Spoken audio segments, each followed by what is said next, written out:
Assalamualaikum warahmatullahi wabarakatuh. Alhamdulillahi rabbil alamin. Wassalatu wassalamu ala ashrafil anbiya'i wal mursalin Sayyidina Muhammadin wa ala alihi wa sahbihi ajma'in, amma ba'du. Sekarang ini ada beberapa orang yang mana mereka itu berkata, umat Islam ini tertinggal akibat belajar kitab kuning.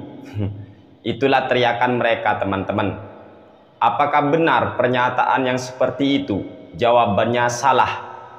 Bahkan menurut kami pribadi, Muslim itu tertinggal akibat kena kualat kitab kuning, teman-teman. Kena kualat, bukan akibat belajar kitab kuning, tidak. Namun kena kualat kitab kuning. Dari mana kualatnya? Sebelumnya mari kita ngaji dulu kitab ini, yaitu masalah usul fikih ini, teman-teman ya. Di sini ada kaidah al-amru bisyai'i amrun biwasailihi. Menyuruh sesuatu berarti menyuruh melakukan perantara untuk mencapai sesuatu itu. Al-amru bisyai'i amrun biwasailihi. Wa fi ma'nahu lil wasaili hukmul maqasidi, atau bisa menggunakan kaidah lil wasail hukmul maqasid. Hukum perantara itu, teman-teman, sama hukumnya dengan hukum daripada tujuannya. Atau al amru bisyai'i amrun bima la yatimmu syai'u illa bihi. Menyuruh sesuatu berarti menyuruh sesuatu yang mana sesuatu itu bisa menjadi penyempurna terhadap sesuatu yang disuruh nanti, teman-teman. Dalam artian, dalam kaidah yang sudah populer, ma la yatimul wajibu illa bihi fahuwa wajibun. Perkara wajib ketika tidak sempurna kecuali dengan sesuatu yang lain, maka sesuatu yang lain yang menjadi penyempurna kewajiban ini hukumnya akan menjadi wajib juga. Lah sekarang apa hubungannya dengan pernyataan kami bahwa umat Islam ini mundur, umat Islam ini tertinggal akibat kena kualat kitab kuning? Dalam artian apa ini, teman-teman? Begini, kita punya kaidah bahwasanya al-amru bisyai'i amrun biwasailihi, atau lil wasaili hukmul maqasid. Kalau Allah menyuruh kita sesuatu secara tidak langsung, Allah ataupun Rasulullah Shallallahu Alaihi Wasallam berarti juga menyuruh kita melakukan sesuatu yang bisa menjadi perantara untuk melakukan perkara yang diperintah Allah atau Rasulullah tadi, teman-teman. Contoh, Allah menyuruh kita untuk naik haji. Allah menyuruh kita naik haji ketika sudah mampu. Nah, kita punya uang, okelah kita kaya. Tetapi kita tidak bisa mangkat haji kecuali dengan menggunakan kapal atau pesawat terbang. Maka secara tidak langsung sebenarnya Allah memberikan motivasi, menyuruh kepada kaum muslimin supaya ada di antara umat Islam yang bisa untuk menciptakan pesawat terbang ataupun kapal. Tapi sayang sejuta sayang, teman-teman, kaidah yang sebagus ini, yang sebaik ini, yang sesempurna ini kurang diresapi oleh orang-orang yang belajar kitab kuning. Begitu. Jadi bukan berarti Islam itu tertinggal akibat belajar kitab kuning, bukan. Justru Islam, kaum muslimin ini tertinggal, terbelakang akibat tidak mengamalkan isi kitab kuning. Contoh lagi, kita di dalam Islam kan diperintah ta'awanu 'alal birri wat taqwa. Tolong menolonglah kalian di dalam masalah birun atau kebaikan dan ketakwaan. Ketika Allah ataupun Rasulullah menyuruh kita untuk tolong menolong, teman-teman, maka ini banyak ya, kebaikan itu isinya banyak. Contoh, ada orang sakit, dia seumpama kena kanker atau kena penyakit yang lain, kita disuruh menolong si sakit. Lah cara menolong piye? Sekarang orang menolong sakit itu, orang sakit, entah sakit kanker atau apa, disebutlah dokter. Maka secara tidak langsung, ayat ini sebenarnya menyuruh kita, sebagian umat Islam, harus ada yang jadi dokter. Perdalam itu ilmu kedokteran. Lah ini yang kita maksud, sebenarnya kita ini tertinggal, kita ini terbelakang akibat kita tidak menerapkan Islam secara totalitas. Atau kurang sempurna banget lah kita ini menerapkan Islam. Padahal kita yang punya konsepnya, kita yang punya kaidahnya. Tapi sayang, kaidah atau konsep tersebut tidak kita terapkan. Ini yang menjadi penyebab kemunduran Islam.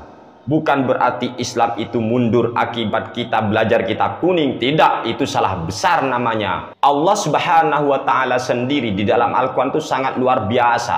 Contoh di dalam surat Ar-Rahman, ya ma'syaral jinni wal insi in istata'tum an tanfudhu min aqtaris samawati wal ardi fanfudhu la tanfudhuna illa bisultan. Wahai para jin, wahai para manusia, ini stata'tum an tanfudhu min aqtaris samawati wal ardi.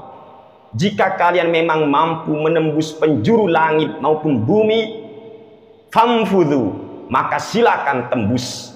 Tapi ingat, la tanfudhuna illa bisultan. Kalian sekali-kali tidak akan bisa menembusnya kecuali dengan sultan. Ada yang mengartikan kekuasaan, ada yang mengartikan itu ilmu pengetahuan. Kita disuruh tembus memang langit itu teman-teman, kalau memang bisa.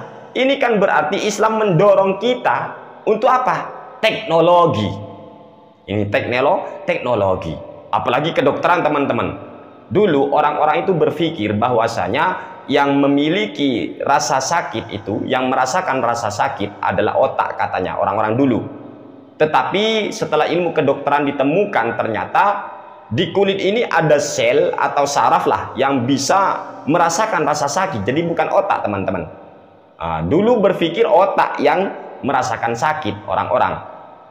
Ternyata di dalam Al-Quran itu sangat luar biasa ketika Allah Subhanahu wa Ta'ala menjelaskan tentang kondisi orang-orang yang masuk neraka.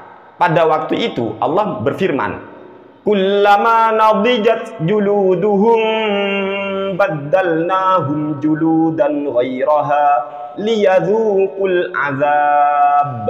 Ini, setiap kali kulit mereka mengelupas, setiap kali kulit mereka itu hangus, maka kami ganti dengan kulit yang lain, supaya dengan kulit yang lain itu, yang baru itu teman-teman, mereka merasakan siksa. Ini berarti ini menunjukkan apa? Di dalam kulit itu terdapat sesuatu yang bisa merasa sakit. Jadi bukan hanya otak. Dulu itu berpikir otak. Ini Al-Quran yang menjelaskan teman-teman. Al-Quran. Cuma sayang, ini kurang dikaji, kurang dipahami oleh umat Islam. Sehingga salah total, salah besar apabila ada orang yang berkata umat Islam, kaum muslimin ini mundur, tertinggal akibat belajar kitab kuning. Salah besar. Justru kaum muslimin ini tertinggal akibat tidak menerapkan isi kitab kuning. Pelajari kitab kuning teman-teman ya. Pelajari di dalam kitab-kitab itu. Wow, terlalu banyak ilmu. Hanya saja kita harus mengakui teman-teman ya, memang tidak semua orang pandai ilmu sains.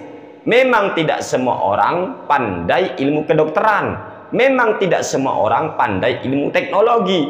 Artinya apa? Umat Islam itu saling melengkapi. Yang satu belajar hukum fikihnya, yang satu belajar ilmu hadisnya, yang satu belajar ilmu teknologinya, yang satu ilmu kedokterannya.